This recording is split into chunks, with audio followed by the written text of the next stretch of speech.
I took an Italian train from Rome to a hidden medieval lake town most tourists completely miss, and the entire trip costs less than a coffee in some airports. Today I'm showing you exactly how to get from Rome's airport all the way to Bracciano using Italy's regional train system, including ticket prices, where to go inside the airport, what the trains are like, and why this might be one of the best day trips from Rome. The airport is directly connected to the rail station by the elevated walkways. One thing I love about Italy is how well connected the train network is. You can get almost anywhere in the country without renting a car. Now from the airport you have two main options. Option one is the Leonardo Express, which is the direct train from the airport to Roma Termini, Rome's main station. It's faster but a little bit more expensive. The second option, and the one that I took, is the FL1 regional train, which stops at stations throughout Rome, including Roma Trastevere. If you're planning to go towards Bracciano, Trastevere is actually a really convenient connection point. We'll talk more about Trastevere in a little bit. Now let's talk about tickets, because this can feel a little bit intimidating the first time that you do it. You can buy tickets from the self-service machines, which have English language options, but honestly, if there's a window open and the line isn't too long, it's sometimes easier just to go up to buy it at the counter. Just tell them your destination and they'll print everything out for you. Now the FL1 train from the airport run pretty frequently, usually every 15 minutes or so, which makes it super convenient after a long flight. And one important thing, if you're using paper tickets in Italy, make sure to validate them before boarding the train using the little green or yellow machines in the station. Put your ticket into the black slot, then slide the ticket all the way to the left, and it's going to stamp your ticket for you. Also, if you bought your ticket online, you'll need to validate this as well. In which online, it should give you an option to validate the ticket. Just make sure you do it before getting on the train. Now the main service I believe is Trenitalia, so this is just the machines I always look for or the website that I would buy tickets from. So just make sure to validate your tickets to avoid any sort of fines. Before we board, here's something interesting about Italian trains. Italy actually has one of the best rail systems in Europe. The country invested heavily in rail infrastructure over the years, especially a high-speed rail line. And now trains connect everything from tiny medieval towns to major cities, Rome, Milan, Florence, Venice, Naples. But what surprised me the most wasn't even the high-speed trains, it was the regional trains. These regional trains are honestly really nice. Inside you have air conditioning, comfortable seats, bathrooms on board, chargers underneath the seats, digital stop displays, and some even have second floor seating, which can be really nice for a lot of the beautiful views. For a regional commuter train, it feels incredibly modern. And honestly, traveling by train in Italy is part of the experience itself. Now from the airport to where you'll connect in Trastevere, which Trastevere is just a neighborhood within Rome, it's about 30 minutes. Trastevere is probably one of the coolest neighborhoods in Rome. The name literally means across the Tiber,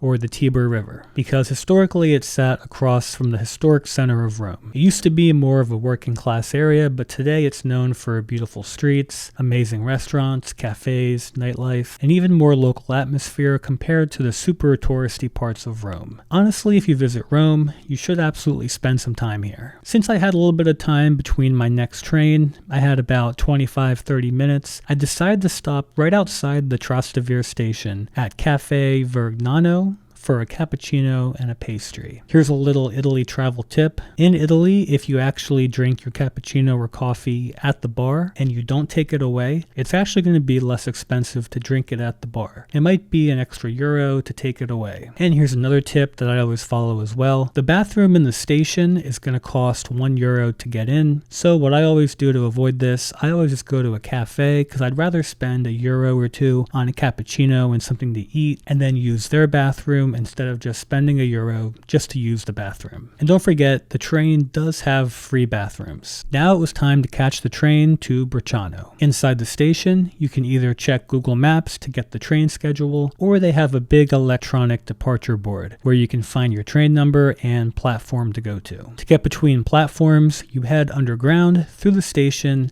and then come up at the correct track. The trains from Trastevere to Bracciano also run pretty frequently throughout the day, which makes this an easy day trip even if you don't have everything planned out perfectly. I believe when I went, the last train back was sometime around 10 p.m., but when you go, just double check with the attendant and check the schedule to make sure you know when the last train back is going to be. Once the train arrives, this is where the trip really started to get beautiful. As you leave Rome, the scenery starts to slowly change from dense city neighborhoods to rolling Italian countryside. Smaller towns, green hills, and lakeside landscapes. This is honestly one of the reasons I love regional trains in Europe. You're not just teleporting between destinations, you actually get to watch the country change around you. And from the second floor of the train, the views are even better. The ride from Trastevere up to Bracciano takes about an hour total, but it goes by pretty quickly. Eventually I arrived in Bracciano, and the station itself is actually kind of charming, and quite tiny compared to Rome. To exit, you literally walk across the tracks using this rubber mat, which feels very different if you're used to the bigger stations. And then suddenly, you're in a quiet medieval Italian town that somehow still feels undiscovered. Bracciano is best known for its massive castle overlooking the lake. The castle dates back to the 15th century, is one of the best preserved Renaissance castles in Italy. And fun fact, Tom Cruise and Katie Holmes actually had their wedding here back in 2006. But what I loved most about Bracciano wasn't just the castle, it was the atmosphere. It didn't feel overly touristy, there weren't giant crowds, and honestly it felt like stepping into a slower, more authentic part of Italy. I spent the next few hours just exploring the town. The streets here are full of stone buildings, little alleyways, flowers, cafes, and views overlooking the lake.